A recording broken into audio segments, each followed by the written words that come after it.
Hi friends, మన అమ్మమ్మ నాయనమ్మలు చేసే ట్రెడిషనల్ స్టైల్ జంతికలు పక్కా కొలతలతో ఎలా చేయాలి అనేది ఈ వీడియోలో చూద్దాం.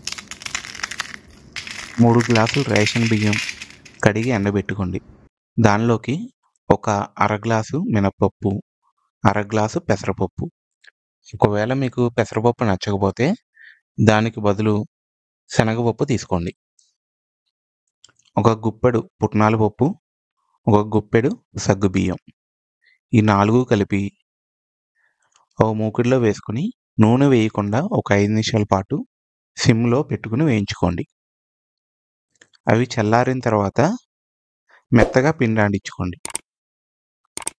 ఈ పిండి మొత్తాన్ని ఒక బేషన్లో వేసుకుని మేమైతే పెద్ద సైజు 10 పచ్చిమిరపకాయలు ఇలా మిక్సీలో వేసుకుని పేస్ట్ కింద చేసుకున్నాము. ఈ పేస్ట్ మొత్తాన్ని పిండిలో వేసుకోండి. మేమైతే 3 స్పూన్లు ఉప్పు వేసుకున్నాము. ఉప్పు కొంచెం ఎక్కువైనా తినడానికి బాగోదు కాబట్టి మీరు మీ టేస్ట్కి సరిపడినంత వేసుకోండి. కొద్దిగా వాము, అలాగే కొద్దిగా వెన్నపూస వేసుకొని వీడియోలో చూపించినట్టుగా మనం వేసుకున్న ఉప్పు, పచ్చిమిరపకాయల పేస్ట్, వాము, వెన్నపూస పిండి మొత్తం పట్టేలాగా ఒకసారి కలుపుకోండి. కొంచెం కొంచెం వాటర్ పోసుకొని కలుపుకోండి. పిండి మరీ చపాతీ పిండిలా గట్టి కాకుండా కొద్దిగా పలసగా కలుపుకోండి.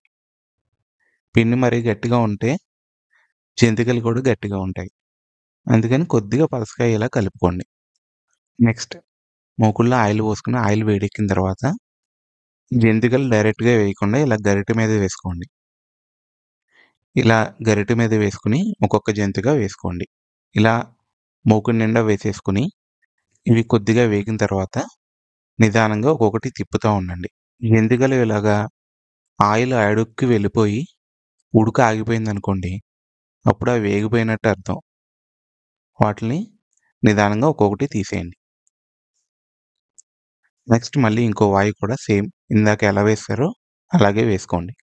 ఇందాకట్లాగానే గరిటె మీద వేసుకొని ఆయిల్లో వేసుకోండి. మీరు డైరెక్ట్గా వేస్తే కొద్దిగా సెగ తగులుతుంది కాబట్టి ఇలా గరిటెలో వేసుకొని మూకుడులో వేసుకోండి. ఈజీగా ఉంటుంది. అలాగే చక్కగా రౌండ్గా కూడా ఉంటాయి.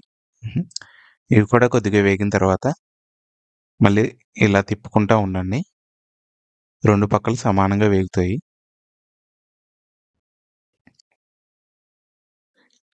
ఉడక ఎప్పుడైతే ఆగిపోతుందో అప్పుడు జంతిక మొత్తం చక్కగా వేగిపోయినట్టు అర్థం.